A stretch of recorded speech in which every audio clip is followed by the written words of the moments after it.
It's very embarrassing and very shocking that democracy is in coma in Rivers State, outright coma. And what we are seeing is not what can be described as democracy. It can be described as civilian dictatorship.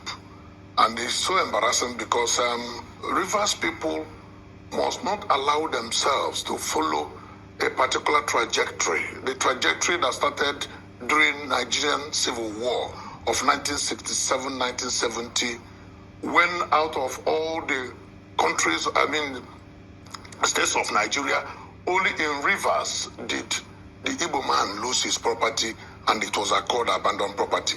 That means the people have sown bad blood in their polity, and such philosophical and spiritual paradigm must be looked into. And when you now extend that argument, you see that there's no love lost among the leaders of River State. Instead of sowing brotherhood, brotherly love, what you are seeing in Rivers is brotherly brutality. In between 1999 and 2007, Governor Peter Odili was in charge. Did everything he did, brought his boy in quote, Rotimi Amechi, made him a governor, and how did it end? He couldn't go to Rivers State because Rotimi Amechi ran him out of town. Rotimi now nominated Wike to become Minister of State for Education. What did he get? Rotimi run out of town by Wike. Now Wike has brought in Fubara, and before you say Jack, there's a problem. And up to today, nobody has said or told Rivers people the sins or the offense of Fubara, the governor. And you now tie it back to 1967, 1970. The spirit and the ghosts of those who lost their properties is still haunting Rivers State. And I can tell you that based on that short videos that you just watched, that was on Arise TV this morning, 15th December 2023. That short video clip that you just watched goes to show that whatever is happening in Rivers State now didn't just start today. It didn't just start today. Like that man just said, Governor Odile, former Governor Odile of Rivers State, ruled for 8 years in Rivers State. And when he was about to leave, he brought in Rotimi Amechi as his anointed candidate, and he won. And I believe he expected that Rotimi will worship him. I believe that he expected that Rotimi would do whatever he wanted him to do. But the reverse was the case. At the end of the day, Rotimi Amechi ran former Governor Odili out of Rivers State, based on that video we just listened to. The same thing happened between Rotimi Amechi and Wike. Rotimi Amechi ruled in Rivers State for 8 years. At that point, he made sure that he silenced Governor Odile, who couldn't say anything or dictate to him what he was going to do while he was the governor of Rivers State. Rotimi Amechi also anointed Wike as his candidate and brought him in. And then Wike ran Rotimi Amechi out of Rivers State and ensured that Rotimi Amechi did not dictate to him what he was going to do as a governor of Rivers State. We also saw what happened in the last just concluded election this year, how Wike anointed Fubara as his candidate.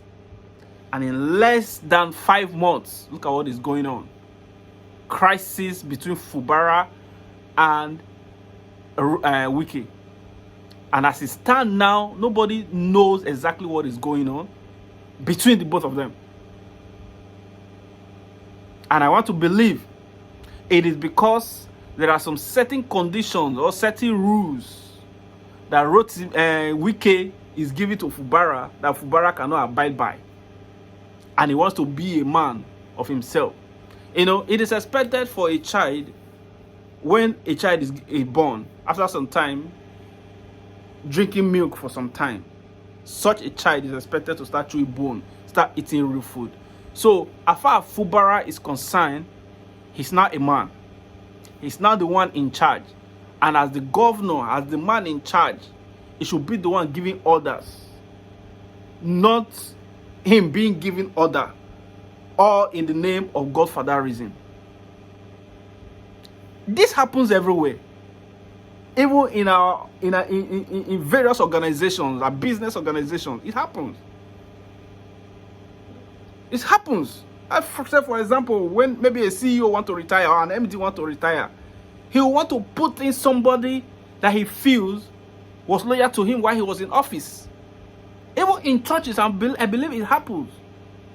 When a pastor, maybe if possible for a pastor to be transferred, he will want to put in somebody that believe was loyal to him while he was there. It happens everywhere.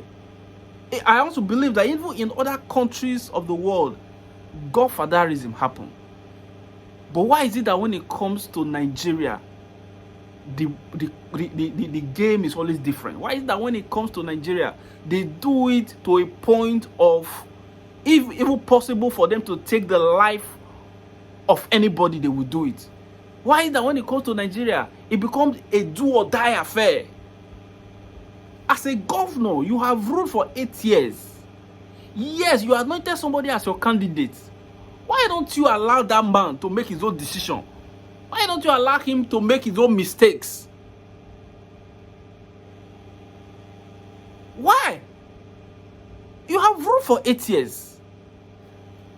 There is a new sheriff in town. Let the man be the dictator. Let him be the one making decision by himself.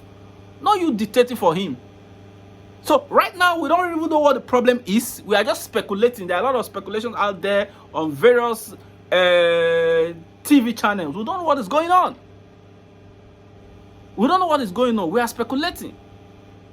Until both of them come out to even speak, to even address the people of Rivers State, to even know what the problem is between them. It will just be mere speculation. But to everyone, it is obvious that this is a case of godfatherism. This is a case of Godfather and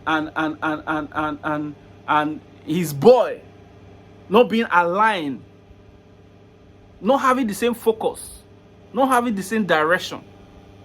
Nigerian politicians need to stop disgracing us. And as far as Rivers State is concerned, they really need to look into it. Because this thing has been happening for years. Just like that video said, it has happened from Odile to Wike, to Rotimi, to Wike, now to Fubara. I want to believe that after Fubara is done with 8 years, he will definitely bring somebody in as an anointed candidate. We possibly will also win the election. And this trajectory might continue. So the people of Rivers State need to look into this situation and nip it in the bud. Above all, Nigerian leaders, Nigerian politicians, they need to stop disgracing Nigeria. They need to stop disgracing us in this country. You are elected to lead the people, not to inflict pains on the people. Because right now, the people of Rivers State are the ones feeling the pains. They are the ones feeling the pain. So they need to stop embarrassing us and disgracing us in this country. You are elected to lead. Lead well. Do what is expected of you to do.